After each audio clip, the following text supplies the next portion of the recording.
So we're absolutely delighted to be joined by Paul Syrstad, young Christian filmmaker. Paul, welcome to the show. How are you doing? Yeah, great, thank you. Very good to be here. First time at Revelation TV? Yes, it is. Very cool, very exciting. Excellent. Now, we introduce you as a young Christian filmmaker. Yeah. What does that entail?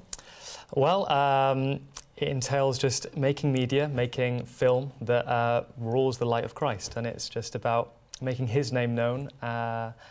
And Christians, films that have a Christian message, you know, a gospel-filled message. So you're now working in film, and how are you using film in order to evangelise?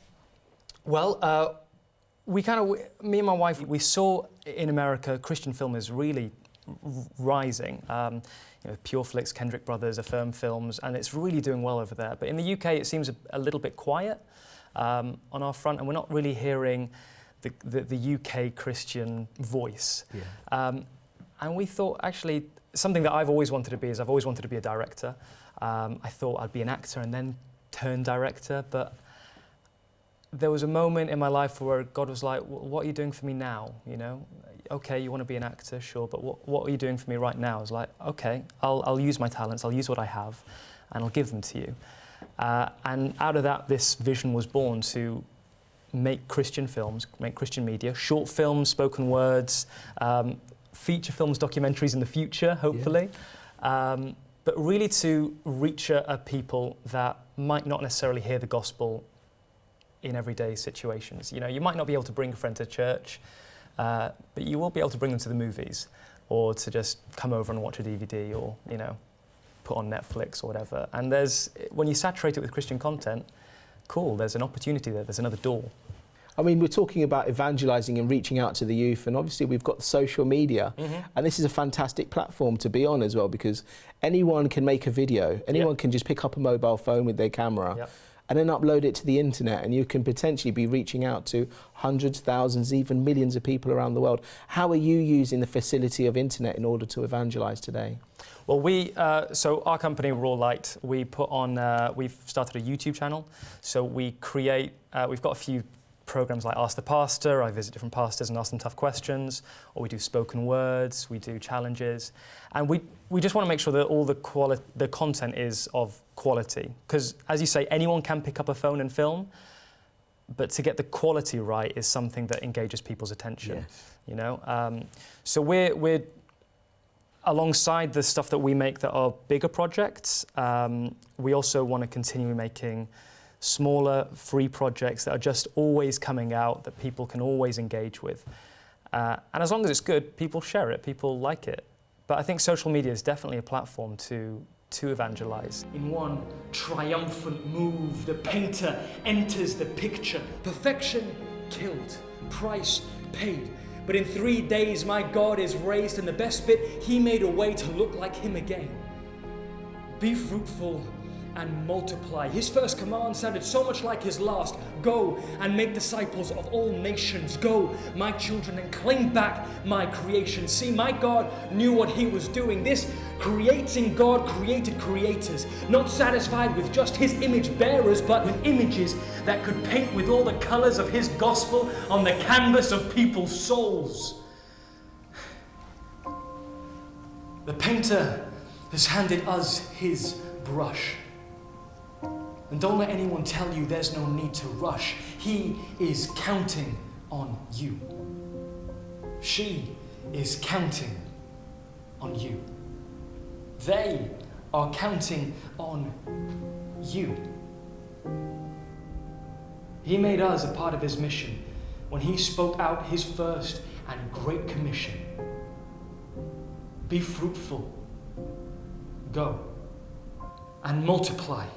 Make disciples of all nations. Films will never make disciples of Christ, but they do scatter the seeds that somebody else can come along and water, and God can grow.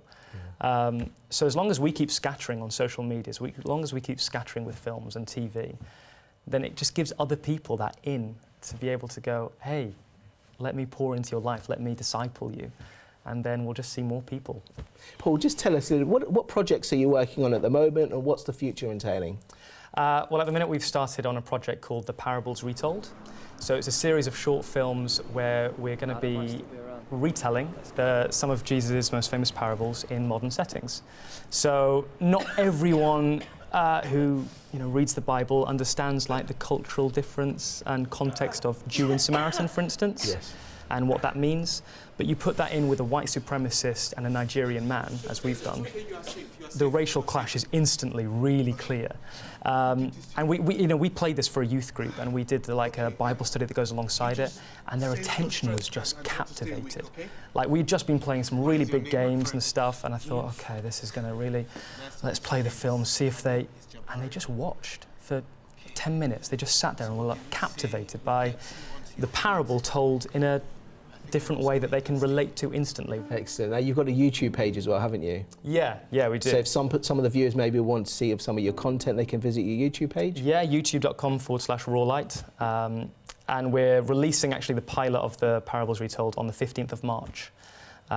So it's going to be good, and then we're going to make the whole series this year. That's the plan, to make five short films. I want you to look at your cameras over there and just look at the camera and just talk to some of the viewers, someone who's probably never heard about Jesus Christ before, and just tell them what Jesus Christ means to you and what Jesus Christ could mean to them in their life. Yeah. For me, Jesus is the most important, the most perfect figure in all of history. And when I look at who he is and what he's done, and even just look at the evidence on if he did what he did, I look at it and see that there's no dispute whether he did rise from the dead. He is God come down to save us from our separation from him. He is the one that has redeemed us to bring us back into a personal relationship with God.